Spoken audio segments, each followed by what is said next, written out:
All right. Testing, testing. Hey, man, I'm taking a little test drive of a new, um, anyway, it's new to me, platform called StreamYard instead of Zoom to see how this works. You guys have questions, ask. What I am looking at doing today is, let's see. I got to write an article tomorrow. We'll call it an Ask Stu article. So if anybody has any article topics they want to see or have a question that I can answer, maybe I can turn that into an article as well. Been working a lot on swimming these weeks now that our pool is open, and have noticed some similar errors that people are having, such as kicking. When they kick, they turn their scissor kick into a breaststroke kick by rolling over too fast. So if you don't roll over on your belly, you won't do this. So that's one thing, how to fix it. So if you're doing a scissor kick, it looks like a pair of scissors. Your top leg goes forward, your bottom leg goes back, and they kick together and you hold a glide. Now, you do this on your side.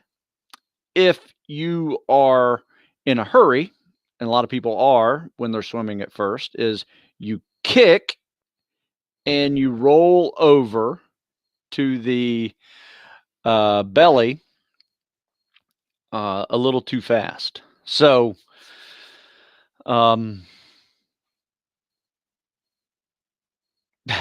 Tim has asked an interesting question, thinks I may be his father. So I don't think so. I've usually, it'd be interesting to hear how you think that, but maybe you should email me that instead. That's pretty funny. All right. So let me finish what I was saying. A big common error that I'm seeing is people roll over in the middle of their kick. And what happens is when you do a scissor kick and you roll over to your belly in the middle of it, you're now finishing your kick almost like a breaststroke. So what happens there is it changes the dynamic of the power you're creating in your hips. So you either want to stay on your side, kick, and then roll over on your belly during your glide, not in the middle of your kick, or just stay on your side the whole time and do your scissor kick. So now you can also do a breaststroke kick with the combat swimmer stroke as well. So that's up to you how you want to do that. Another one too is a lot of people have been skipping the breaststroke pullout off the wall. That is an option for you as well. So you don't have to do a double arm pullout, breaststroke pullout off the wall. If you want to just kick off the wall, go right into your stroke after a good glide. You don't want to start your stroke too soon because fastest you will ever be is about those first 5 yards off the wall. So kick off the wall, stay streamlined, feel yourself slowing down, and then start your stroke or start your breaststroke pullout. So, all right. So let's see what some of these guys, NSW Prep in Little Creek for fleet returnees. What are your thoughts on it? I think it's a great program. There have been many people who were training here locally with me that were stationed in Annapolis or stationed at like Walter Reed or Bethesda. And they actually worked a deal out with their command to go down to Little Creek for a month to be able to, do their PT program there. And, you have a lot of access to things. Hopefully they're still doing it with COVID. Sometimes that things may change. I'm not sure. But I think it's a great program. You're going to have access to coaches there. You'll get a little mental toughness training in there. They'll beat you down a little bit as well as, teach you some good stuff too. So if you can get TAD orders down to Little Creek for the fleet transition program, I would highly recommend it. Let's see. So we got a So I got most of these coming from YouTube today. That's fine. I'm also streaming live on my Facebook group, Stu Smith Tactical Fitness Training and Stu Smith Fitness. So I got 2 Facebook pages going at the same time as YouTube, due to this StreamYard.com platform. So I'm just testing it out. So this looks pretty cool. Got it. PST in an hour. What's your best sequence of stretching before the run? Good question. I usually do something that's called the PST transition. After you have already been swimming and you've done all your PT, your blood is really kind of stuck in your upper body. So the best thing to do is go for about a 4 or 5 minute slow jog and get your heart going a little bit and get the blood pumped down to the legs where it needs to go. Otherwise, your first half mile of that mile and a half, that's what's going to happen. Your heart's going to beat a little higher than normal, pumping blood down to your legs where it needs to be. Where if you can get that done in the transition, it's highly recommended. And, you know, a lot of people will say, man, I felt like crap after that. But, you know, for the first half mile or for the first lap of a mile and a half run, that's usually why they're making that transition. But if you can make that transition during that 10-minute break, I would suggest this: go for a jog for 4 to 5 minutes while you're doing it. Stretch your arms while you're running. Like I said, this isn't a fast jog. You're just jogging to move, stay warm. Then your last 5 minutes, you should stretch a little bit, upper body, but focus on the legs. Stretch your hamstrings, calves, ankles, knees, hips. You know, do some dynamic stretches, and then you're ready to go. So you get about 10-minute break in between the last pull up and your run. So use it wisely. Where people screw up is they sit down, they stretch. You shouldn't be sitting down at all. Just constantly just keep the blood pumping. Now sip something, sip some water, sip some Gatorade. I personally like some form of carbohydrate electrolyte mix. Whenever I am know that I'm going to be putting out pretty hard. So go for, like I said, I like a Gatorade. There's some other stuff called Tailwinds, but I wouldn't try anything new unless, you know, you've done it in your workouts before. You know, last thing you want to do is try something new on the day of a test. You know, stay away from caffeine before the test, because that's just going to elevate your heart rate more than swimming or running will. You know, so you want to be going in fairly relaxed, you know, low heart rate. Let the running and swimming elevate your heart rate versus, you know, caffeine artificially doing it. So that means no pre-workout before a PST. That's just stupid. Don't do that. But yeah, great question. Great question. I can do the stroke while wearing goggles with the nose, but can't for so long. But I can't do the stroke while wearing the goggles without the nose. Yeah, you know what? You're just going to have to get used to swimming with a mask and swimming without a mask. There are no goggles at Buds or anywhere in this process. So you either have a mask or you won't have a mask. Get used to it. Maybe swim with goggles just to get used to, you know, not having your nose covered. But yeah, unfortunately, that's just something that comes with swimming practice. It will just click for you on not getting water up your nose or whatever that's happening there. Should any dudes from Kings Bay? Did I get any dudes from Kings Bay? I'm not sure what that means. Oh, to come visit me? Yeah, we've had guys from Virginia Beach, Kings Bay, you know, VMI, Citadel.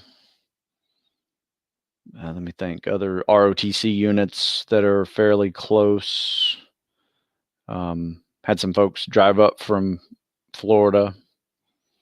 But yeah, I mean, we do our programs here pretty regularly. So if you show up any day, we're doing something other than Sunday. But yeah, we've had people from all over. Would you recommend doing push-ups every day? Also, how should I increase my run time? No, I do not recommend doing push-ups every day, unless you're doing only like 30 or 40 a day, because that kind of volume is not a big deal. That's like wrestling. But yeah, when you have high volume calisthenics, pull-ups, push-ups, squats, lunges, whatever they are, dips, you need a day off in between doing them. And when I say high volume, obviously high volume is relative. I would consider high volume, 100 pull-ups, 200 push-ups, 300 push-ups. I wouldn't do that many for a day. Now, I do have a 10-day push where you do push-ups every day for 10 days or pull-ups every day for 10 days. And you take 3 days off and then you rest those 3 days from any pulling or pushing, and then you test on day 14. It's called the push-up push. So if you do a Google search, push-up push Stu Smith, you'll be able to see how I do that. It's not something that is meant to be done long term. That's where people screw up. You can probably do push-ups every day for a month, probably not see too much aches or pains or decreased performance, but eventually it will stagnate, and then you will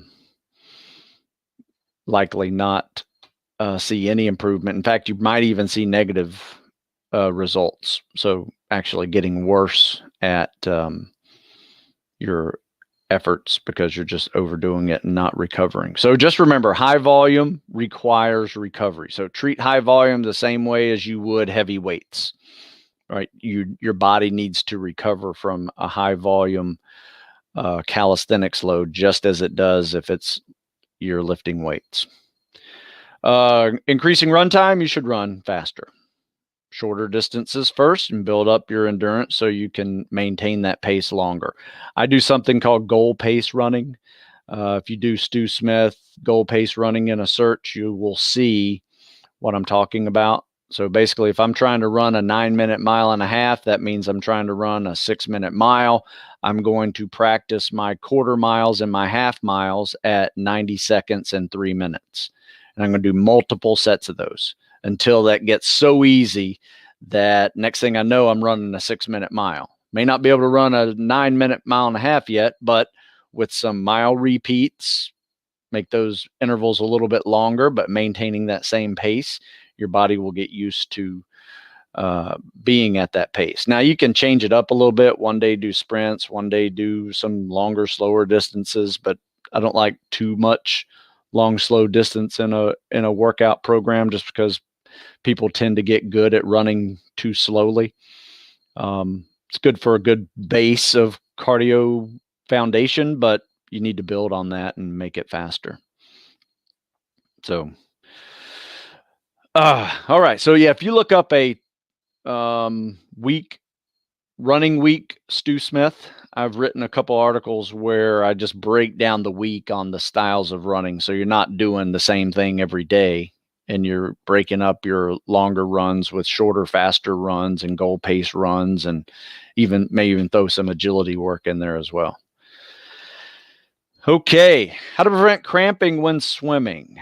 I drink over a gallon of water a day as well. Any ideas? It might be electrolytes. Water is great, but if you're sweating profusely, you're going to cramp. So you need some electrolytes in there. I would suggest some sodium, potassium with your water if you're going to drink that much water a day. You might just be peeing out all your electrolytes or sweating them out if you're doing other events besides swimming as well, like most of us do. Any articles on dealing with deployment stressors, staying optimal mentally on deployment? I have a couple. I actually have an article on, actually I did a one-stop shop. If you do a research on one-stop shop mental toughness, every article I ever written on mental toughness, resilience, stress, dealing with stress, a couple podcasts in there on the topic as well. It's all in that article. So one-stop shop, mental toughness, Stu Smith. You'll see a great article with tons of links in there. I've probably done a couple of dozen articles and at least 4 or 5 podcasts on that topic, and had some really good professionals in there helping with ways to deal with stressors, and the catabolic effects of stress. All right, 33 years old, going after buds. Woo, good luck. Maybe 6 months from going for a contract. Besides mentor and waiver, what would be the biggest obstacle? Your biggest obstacle will be an age waiver, period. But they won't even look at you if you can't crush that PST. So I guess your number one obstacle is you go in there on day one, crushing that PST better than 18-year-olds, which isn't that hard. But just be the best guy out there in something, and then they'll take you a little more seriously in order to go through the extra effort of putting a waiver up the chain of command. And it's going to require more work from your recruiter. So you need to have your stuff squared away. So at least there's some things he doesn't have to work on, like wait for you to get in shape to pass a PST. My body doesn't like Gatorade in the system. You know what? Not everybody does. I personally like it. But I also like that Tailwind. I don't know if you ever tried Tailwind. It's a powder. A lot of triathletes use it. It's kind of a mix of sugar, protein, electrolytes you put in water. Give that a shot. But I prefer Gatorade personally, especially. And like I said, that's not a lot. If you drink a whole bottle of Gatorade during a PST, you will probably see it at the end of the PST, especially if you're putting out on the run. So I usually just sip, and probably by the time I've gotten to the run, I might have half the bottle in me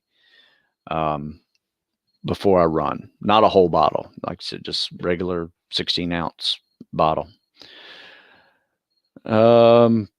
Privates getting chafed. You know what? You will have chafing everywhere. Mainly going through Hell Week. That's when everything stays chafed because you're wet all the time and you're running all the time. You're sandy and you'll get chafed everywhere. Yes. When I say everywhere, I mean everywhere.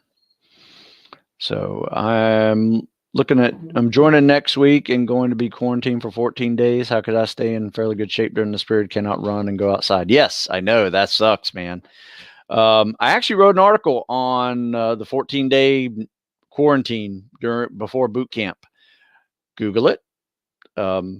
Stu Smith, 14 or quarantine before boot camp article. Did it on military.com. Gives you some good ideas on some things that you can do. Some of them, one of my favorites is just get one of the towels from the hotel, drape it over the door, and you can do pull-ups on the door, right? But you can do push-ups and sit-ups and flutter kicks and run in place, all that stuff. Some people were doing like kettlebell swings with backpacks and luggage,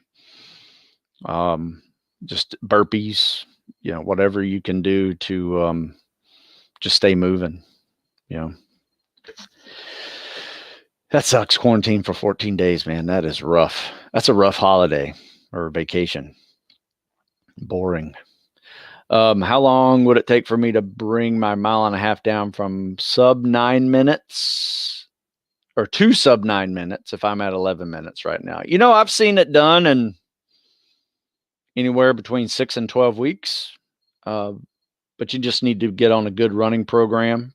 Practice, like I said, that 90-second quarter mile pace and get good at it. Maybe keep your first few times that you do it between 90 and 95 seconds. Because if you do the math on that, that's going to be between 9 minutes and 9:30 pace. It's not a bad zone to kind of shoot for at first. But right now you're running roughly just a little over a 7-minute mile pace. So your next challenge will be somewhere between 6 and 6:30 mile pace. So it shouldn't take that long. I've seen it done in 6 weeks before, but sometimes it might take a little longer. Depends on your athletic history, your body type, how much you weigh. There's a lot of issues that come into play with your ability to pick up run speed quickly. I was running 10 miles every other day and biking 200 miles a week, but couldn't get my mile under 8 minutes. There's a reason for that, because you're probably running slower than 8-minute miles. After COVID, gained 30 pounds. That sucks. Can't get rid of it. My personal opinion, if you gain 30 pounds, I'd get back on the bike and just start riding a lot.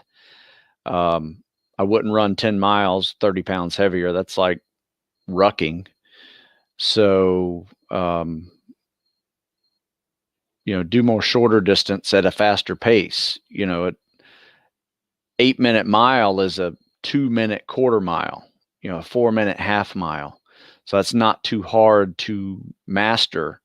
If you do 8 to 10 sets of 400s at just under 2 minutes, I promise you will be under an 8-minute mile pretty quickly. But you got to quit running slow, because all you're doing when you run 10 miles is just getting good at running slowly.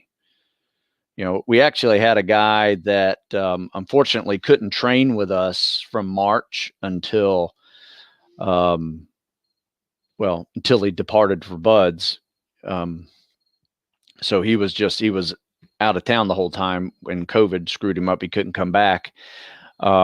So he was just running on his own, and he was doing a lot of 8-10 mile runs. Well, guess what?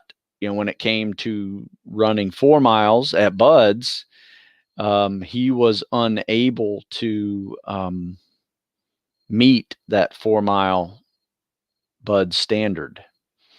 You really want to be at a 7-minute mile pace on your 4-mile timed runs, and be able to do a 28-minute 4-mile run in boots, in pants, on this hard pack sand at Buds every week. 7-minute mile will give you plenty of gravy to, even on a bad day, you'll still pass. Even with a 29 or a 30, you'll still be able to pass, because I think you have 32 minutes to pass it, but you don't want to be striving for minimum standards anywhere you go in this line of work. So my advice is always get good at a 7-minute mile pace. So if you're heading towards Spec Ops world, 6-minute mile pace to get into training with your PST, and a 7-minute mile pace for everything after that. Whether you're going Ranger and you're going to do a 5-mile timed run in 35 minutes, that's what you got to do. If you're going to be, go to Buds and take a 4-mile timed run every week, 28 minutes or faster. Some guys get in the 26s. But yeah. Would you recommend adapting to a mid-foot strike over heel strike? Oh yeah, definitely. I tried studying your footwork in the sand with one of your rucking sand videos. Yeah, you know what? I probably in the past, I've written a new article called The Evolution of Running, Stu Smith. You need to check that out, because probably in my initial writing and explaining of running, I had it described as more of like your heel hits and your foot rolls. So it's not really a heel strike, because by the time I get all my weight on my body or on my feet, my whole foot's on the ground. So it's not like a heel strike. So when people say you're heel striking, you should not heel strike. But if your heel touches first, and by the time you've rolled over and now all your weight is on your foot, your whole foot is planted soundly on the ground. So it's more of like a mid-foot strike by the time all your body weight meets the ground. So I've always called it kind of a heel roll. And if you look at any of the slow motion videos I have in that article, you'll see some of the world fastest runners. It looks like their heel hits first, but then when their shin is vertical, all their weight is on their foot at the same time. It's not like all their weight is going into a heel strike. So with that explanation, the way I run in soft sand is different than the way I run on pavement. When I run on pavement, it is definitely more of a rolling motion of my foot. So it may be, if you want to call it a midfoot strike, call it a midfoot strike, or at least a roll into a full, firm, flat foot on the ground. One thing I don't do is I don't run on my toes. It just blows up my heels. Plus, it makes for ankle instability when you're running like that too. So don't do a forefoot. I don't. As I'm more of a, I would say, roller of my foot than I am a striker. So when you listen to me running, you can't hear my feet hit the ground. So sometimes you hear people going pop, pop, pop, pop, pop, pop, hitting the ground. But if you can roll across the foot, and then when your foot hits the ground, you're actually, all your weight is soundly on your foot when it's all the way on the ground. The compression forces are different than if you are actually heel striking. Heel striking is like running with the brakes on. If you ever run downhill, you will feel yourself naturally heel striking. So you have to shorten your stride a little bit downhill. It's just something that happens. So that's more what a heel strike is. And you see it in downhill runners all the time. And that's where a lot of people get injured, with hard heel strikes running fast downhill. All right. So long answer to a short question. I apologize. But check out that article, Evolution of Running, Stu Smith. You will see how I explain what I just did, probably much more concise in words written. All right. What time is recommended before, what run time is recommended for going to buds? I just mentioned that it should be at 28 minutes for your 4 miles, because that's going to get you through buds. The 1.5 miles, you'll take one time when you're at buds, be able to crush it. 9-minute zone is fine. My buddy Chris, Army Navy game this year. I'd like to. Hopefully it's going to happen. Yeah, we'll see. Not sure where it is even. Sometimes it's in Baltimore, Philadelphia, or New York. Crazy bud stories. I'll think of something. Maybe something will pop up in my head here in a second. But I would like to go to the Army Navy game, Chris. If you're there, I'd love to catch up. When it comes to calisthenics, is it more effective to use rings with weights or just body weight? I don't know when you say the term more effective. More effective for what? More effective for better scores? More effective for balance? More effective for bench press strength? Kind of depends what you mean by more effective. I like calisthenics by themselves, high volume. I like calisthenics with weight vests on, less volume. I like calisthenics with a TRX or using rings. I like calisthenics with TRX and a weight vest. So I think a good diversity of your training is probably going to be the most effective way to train versus one or the other. How's that one for an answer? Just want to say thanks. Janik, thank you. Yeah, calisthenics and cardio, man, during COVID has been awesome. So I actually wrote this book before COVID. So it was in November of last year. I wrote this book. People were just asking, hey, do you have anything that's just calisthenics and running, or even swimming, back before when pools were still open? So I just came up with this calisthenics cardio book. Yeah, it might have a few dumbbell exercises in it just for balance, but this one came in real handy for a lot of people during the initial phases of gyms being closed and all of that. Only bad thing is that it does have swimming in it, but you just had to replace swimming with something else. Most of us just replaced it with more running. So, but yeah, thank you. I'm glad you like those calisthenics programs. Now we're actually transitioning out of this calisthenics cardio phase of the spring and summer and getting more into a lifting phase of fall and winter. And what that looks like right now is basically all of this, but with a weight vest. Makes it a lot harder. Your reps are a lot less. Workouts are a little faster because you don't have to do constant repetitions and high volume sets. You're just burned out about halfway through. Especially if you're wearing like a 25, 30 pound weight vest for pull-ups and push-ups. Just makes it a little bit better. I just mentioned that. How would I go about training with a weight vest? Same way as I do without a weight vest. Same workouts. It's mostly calisthenics you're going to do with a weight vest. We do some rucking as well with the vest. Just to mix it up. What's your thoughts on Bulgarian variation when it comes to calisthenics and weights? Yeah, I mean, there's a lot of Bulgarian styled exercises, methods of training, whether it's a periodization model or it's an actual exercise with Bulgarian listed in it.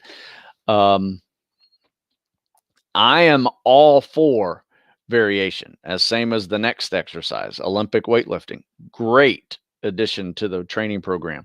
As you know, I program a form of periodization. In fact, I don't know if you guys saw the last podcast Jeff and I just did. We talked about all the different styles of periodization, or not all of them, but the main ones: traditional, non-traditional, undulating, reverse periodization, block periodization, and my seasonal tactical fitness periodization, where, like I said, during the spring and summer, we're mostly calisthenics and cardio, running and swimming and doing calisthenics. That's it. If you need another non-impact activity, you could throw in biking. During the fall and winter, we start transitioning out of all those higher reps and mileage, drop the mileage, increase the speed, do speed and agility work, start adding weights to calisthenics, like in weight vests, and then we transition right into a winter powerlifting, Olympic lifting, bodybuilding, whatever you're wanting to focus on your style of lifting. If you need to put on some mass, maybe a hypertrophy program is better, for you at first, and then we put on a natural strength program after that. But it's a long winter, so you have good 12, 16 weeks roughly of crap weather. So get in the gym and start lifting. Absolutely. That's how I've been doing that for 20 years. So since I was age 30, I started doing a seasonal approach to my training where I ran hard and long during the spring and summer, ran less, didn't stop running, just ran less in the winter, lifted more, did less calisthenics. So I gave my joints a rest from the running and the impact of running and the high repetitions of calisthenics, and started rebuilding all of that with, some weightlifting exercises. It's a great way to get good at everything. And if you're wanting to be a tactical athlete, that's when it comes in handy, because you got to have some strength and power. You got to have some speed and agility. Depending on your athletic history, you may already have that, but you also need to have some cardiovascular endurance in multiple modes: running, swimming, rucking, and muscle stamina, high repetition type movements in calisthenics, grip, flexibility, and mobility. All of those come into play when you're building the tactical athlete. And that's what the seasonal tactical fitness approach enables you to do. Eventually, you'll be able to maintain everything at a high level, throughout the year, even though you're not focusing specifically on it. What this enables you to do is to focus specifically on a weakness, go after that weakness, and hit it hard. And then if you need to change it, because let's say you're a strength athlete already and you're going into the fall and winter, last thing you really need is a lot of lifting. So maybe lift 50% of the time, and the other 50% of the time you're going to be doing more cardio-based activity because you need to turn yourself into a cardio machine. One thing I did is I got out of the powerlifting football player mode of lifting and playing football. I just started training for triathlons. I wasn't particularly good at triathlons, never was, but it helped me transition from a strength athlete into more of an endurance athlete. And then that combined with everything created a really good spec ops candidate, but that took a couple of years to do. So it's not like you go on a 6-week course and you get better at everything. Some of this transition takes some time. That's why I tell people, don't be in a rush, especially if you're 18. Chances are you're 18, you're not ready for this. It may take a few more years. Where are you based and how much do you charge for live swim coaching for buds? I am based in Maryland. If you go to heroesoftomorrow.org, you will see that the workouts I do are free. That's right, free, no catch. I've been doing this for over probably 20 years now, training people who want to serve in military, law enforcement, firefighter professions. We work out 6 a.m. every day, except for Sunday, 8 o'clock on Saturday. And it comes out to about 500 to 600 hours of free training I give every year for people. Now, also, because I'm training, I write about training, gives me ideas to write about. So everybody wins. People get free training. I get ideas to write about. I see issues that people need to get around and write about those, make videos. Like I said, everybody wins. Call it kind of like my research and development arm of my programming. And a lot of my programs come from these actual workouts that I do with these folks. I see them produce dozens of spec ops candidates and successful spec ops operators every year. And they become future training programs. Not training for it to be a SEAL, but what's the best way to train for ultras? Whew, you know what? It's not really my thing. That's a lot of running. We have guys that do that as well, because you just have to form a strategy. I would suggest training like you're running a marathon, but even train harder, and maybe make for, instead of a 4-hour run, you actually do something that lasts 12, 16 hours, because some of those ultra runs are really long. See if you can, just maintain a strategy of moving for that long, whether that's food, nutrition strategies, you figure out hydration, electrolyte strategies, when you walk, when you run, because no one's going to run those whole things all at once. Some people, you got to walk a little bit. So like I said, practice, form a strategy. Yeah. And check out the mental toughness articles I mentioned earlier in the article. In fact, if on YouTube, when this is posted, all the articles that I listed, I will put links to in the description. I'll try to do that on the Facebook guys as well. Let's see. What strength training for cold cycles do you recommend at 15 years old? Is powerlifting good? You know what? That's a great question. I have a 17-year-old son. We started lifting when we first started doing calisthenics when he was 12. Now that's also, he was doing martial arts from age 6. So he was doing calisthenics then even. He just didn't start working out with me till he's probably about 12 years old.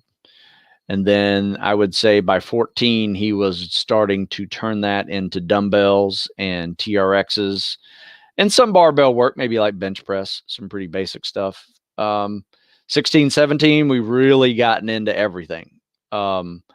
So he's right at that age where, if he hasn't been doing anything, I would suggest a foundation in calisthenics first, build that foundation there. And then if he has been doing stuff and is already an athlete and been lifting before, I started lifting at 13, where I'm from. So, is it a bad thing? I don't think so. I don't think it's a bad thing. Like I said, Just be smart about it and have logical progressions no matter what you do. My advice is try to stay, until he's like sophomore year in high school, try to stay away from anything over his body weight in any lift. So focus on technique, at less than body weight, any movement from bench press to deadlift to hang clean, power cleans, nothing over the body weight, maybe even less than 50% of your body weight if you're really starting out. So that is where I would go. I think strength training is great for teens. In fact, it's a great way to cut your teeth in this world of fitness. I did, and I've been doing it ever since. All right, I got my MPW to 17, then started incorporating speed workouts. Miles per week, I'm sorry. Like quarter mile resets, repeats.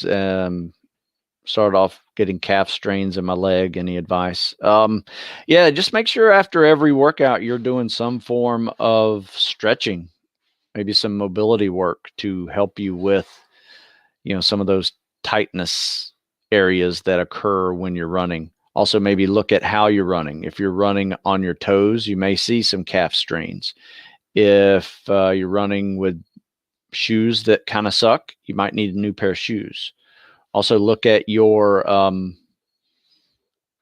type of ground you're running on. Maybe if you run on the turf or on the inside of the track, or grass or dirt or trails, that may be a lot less. If you're running on concrete or pavement, that may be particularly painful as well. So maybe pull back on the harder impact surfaces. I know I did that this starting in March when we normally start ramping up our running. We lost our pool, so we just said, you know what? We're going to actually ramp up our running a little more than normal, a little bit steeper progression. And the way we did that was we made sure that almost 50% of the runs that were above our normal progression of, say, a couple miles a week added to the program, we did that on softer ground. And that helped a lot. I have not been running between 25 and 30 miles a week for this long a period in decades, probably maybe even 15 years. So it has helped a lot with the types of injuries that I would normally get if I'm going to run 30 plus miles a week, in a peak for any period of time. But we've been doing it now since March. And well, not since March, probably about April. And we're just now starting to ramp down as the weather's starting to change, and we're going to add some weight. So instead of one of the longer runs, we're going to turn it into a ruck, shorter ruck, things like that. So anyway, it just has to have a good progression. So find some softer ground and keep progressing logically. So good build up with your 17 miles a week. Mix in various types of running too, so you're not doing all fast-paced work or slow-paced work. How can I train for my 2 mile in 13 minutes time run? We just mentioned this earlier, goal pace running. If you do a research on goal pace running. Also wrote an article called Getting Faster Run and Swim Times, PST related. Check that out. Even though it's for 1.5 miles, it's the same strategy for 2 miles. But yeah, I got a ton of those articles. If you go to StuSmithFitness.com and there at top, there's a search. If you just type in, running goal pace or faster runs, you'll see a list of articles pop up right there on that blog section with good workouts in there too. Just read your article on shin splints. Want to know more? How do you help you guys recover from shin splints? I don't help my guys recover from shin splints at all.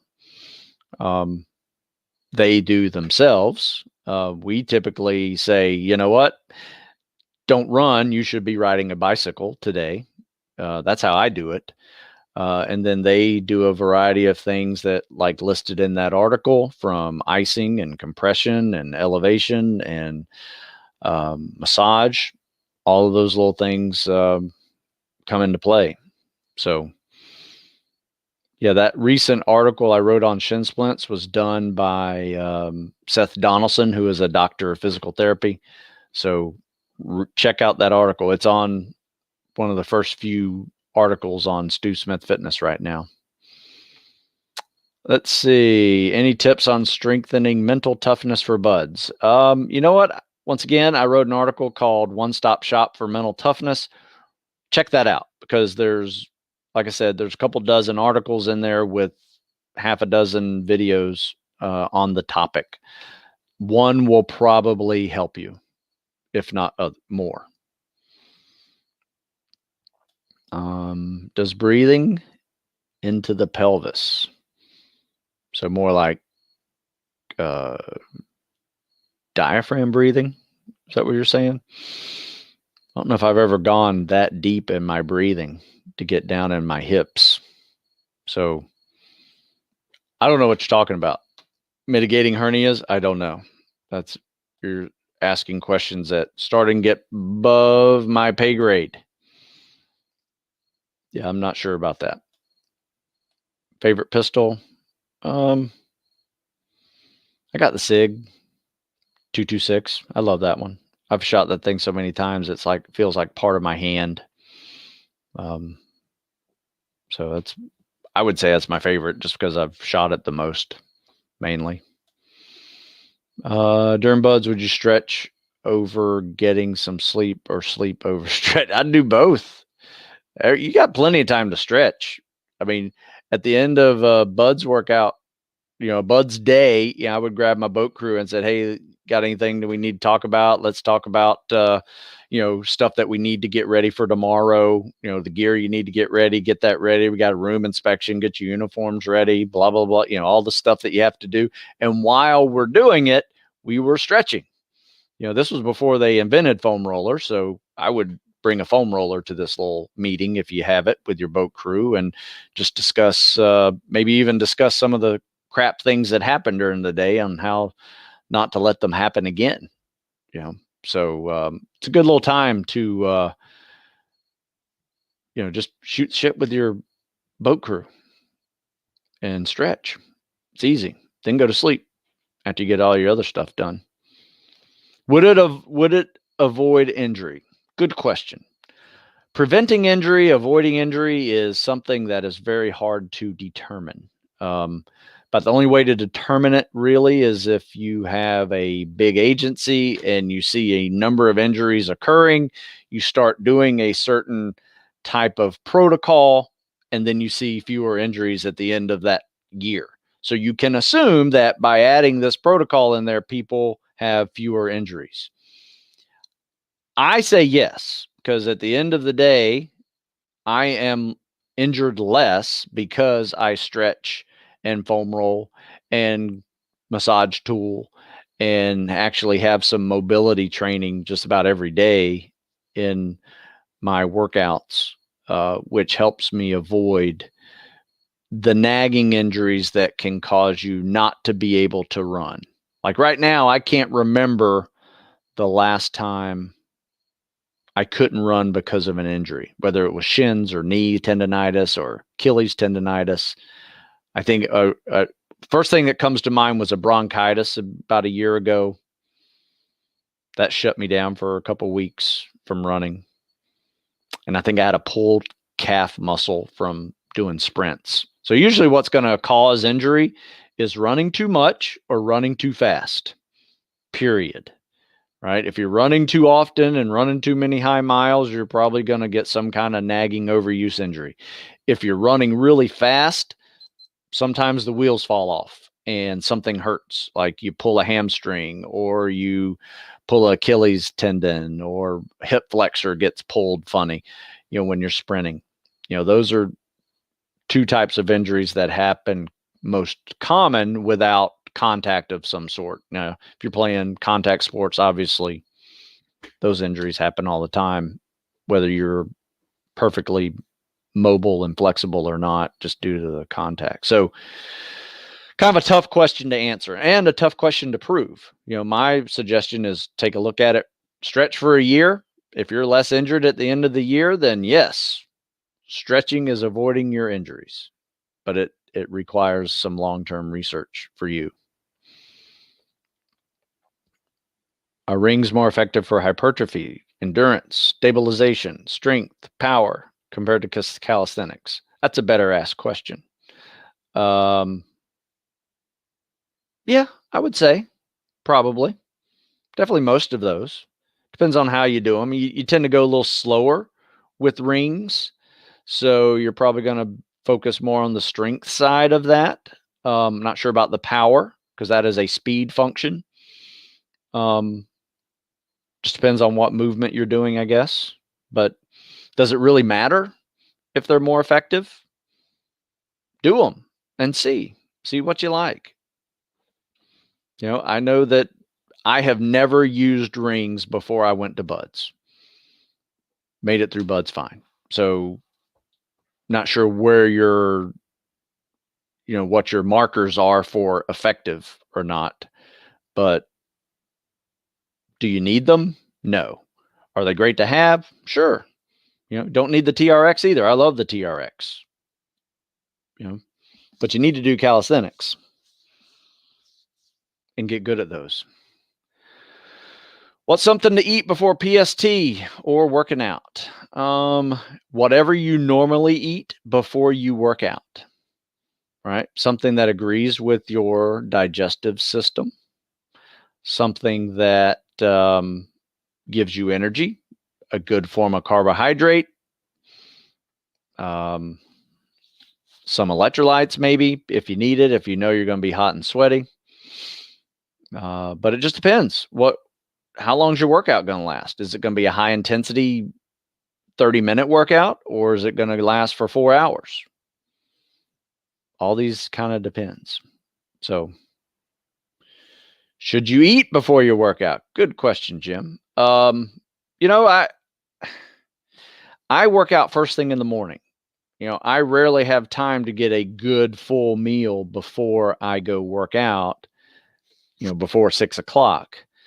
So I typically have a banana and a glass of tea with a squirt of honey. So I kind of carb up before I go out and work out. So that's what I do.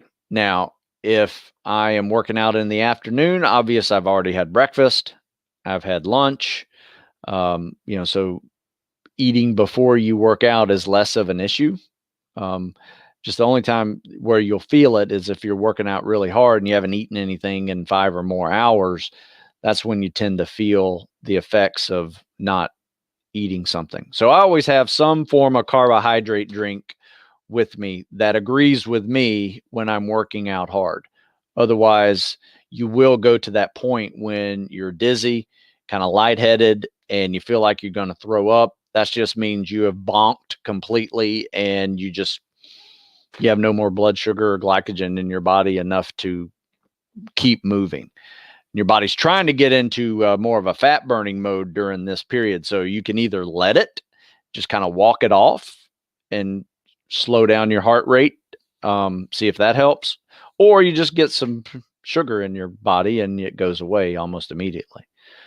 So yeah, that's what you're trying to avoid by eating something. But also, depending on how hard you want to go and how well you want to perform, you got to really have your carbohydrates nailed down. So my suggestion is practice that test that you're going to take. Practice the types of foods that you see actually work for you versus taking your PST once and trying something new your first day and then throwing it up in the middle of the PST. That's not going to help anybody. So you need to form a strategy on not only how you take the PST, but how you fuel for the PST that works for you. I have an article called The ABDs of Nutrition. After you work out, before you work out, during your workout, ABDs of Nutrition. Stu Smith. It's on my website. Check it out. Nutrition for Energy, I think it's titled.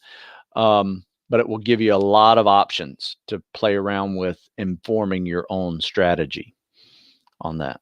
So, only slept 2 hours last night. Should I work out today? That's up to you. If you're really feeling badly, maybe turn it into a mobility day. Usually what I do is when I'm not sleeping well is I try to do something. And if it's just nothing's clicking, I shut it down and maybe just go stretch or go for a walk or something. Try to wake up because I got to get functioning for the day.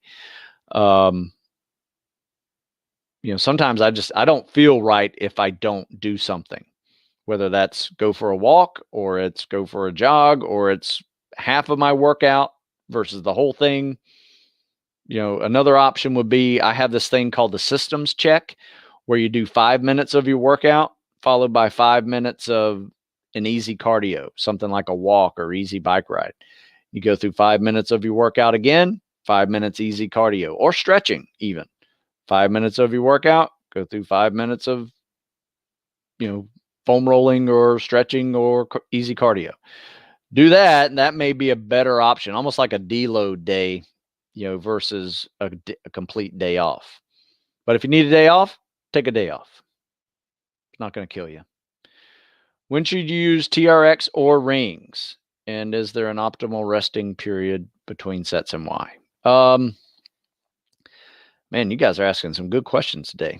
I personally like the TRX. I don't own a pair of rings, and I've never owned a pair of rings, so I'm not speaking from someone with experience. I am not boo-hooing the ring exercise. I think they're fine. TRXs are a little bit more lower ground stuff. You don't do muscle ups on TRXs. You might do muscle ups on higher placed rings. But we tend to do some atomic push-ups with your feet in the handles. I like doing those. Some rows, some rollouts are really fun. It just depends. Depends on your exercises. You want to throw in a few ring exercises into a circuit, go nuts. Rest time, it depends. If you're trying to go for a strength exercise with heavier weights, you're probably going to want longer rest periods.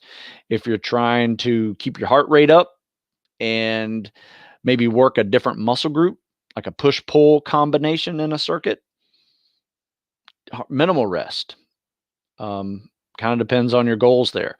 There's a difference between strength training recovery and maintaining work capacity recovery, because as you get in better shape, you'll see you don't need to rest as much.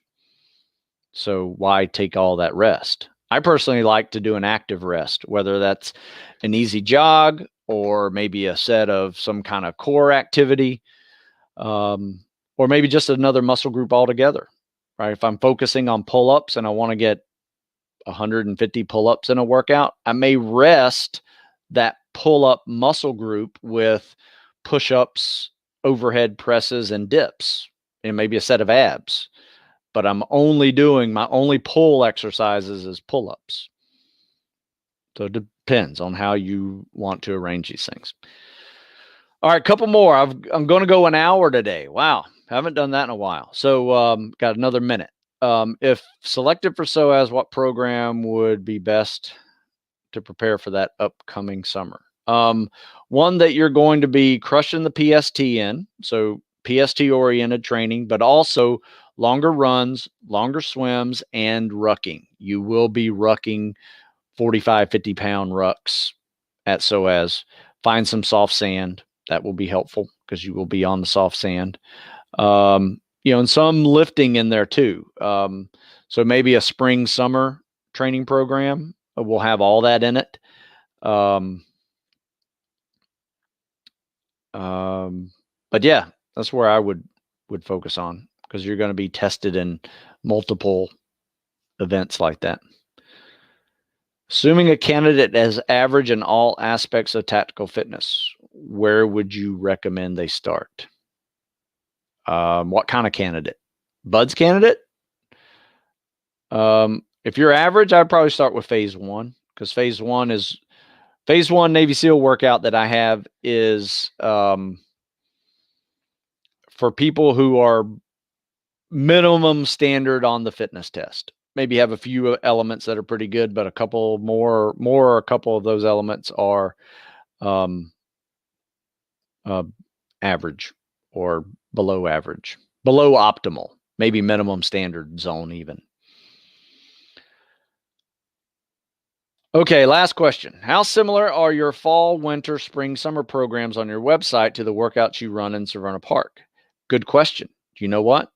In 2019, my fall, winter workout is the one I just published. My spring, summer 2020 program that I published in 2020 was what we did in 2019. So I published the fall, winter in 2019. That was what we just finished doing. And then I published the spring, summer one in 2020. And it was actually 2019's group training workout. So there's a couple ways to get what we do. Either show up to what we do. If you can't make it to Maryland, I understand. You can get that spring, summer, fall, winter lift cycle combination. It is exactly what we did all last year. And this other one is I do have a monthly membership program on my site that allows for people to get access to my archives for the last, I think it's 3 or 4 years of all my workouts I've ever created. Not necessarily published, but I have created and have just have them in a database on the thing. But there's also other stuff you get. I'll critique your swims. You get access to this Facebook group that we do, my app. There's a bunch of other stuff on the membership site on stewsmithfitness.com. But so anyway, I'll end on that one. So thanks for that last question there. Sorry, I'm not getting to all these questions. If you do have, there's a lot more questions on here. So thank you so much for asking. If I did not answer them on this video, please send them my way, either by DM or if you're on YouTube, just send them right to the comment section below. I'll try to fill in some of the comments section as well with or the description of this video with some of the links I just mentioned. But 9 times out of 10, I've written over 1,000 articles. If you do your question with Stu Smith in the search, you will probably see an article written by me. Give that a try. If that doesn't work, then ask me directly. All right. All right. With that, I'm out of here. Thanks for giving me the questions. You guys are awesome. And I was able to test out multiple streaming platforms here, which worked out pretty well, it appears. So, all right, that's it. StewSmithsFitness.com.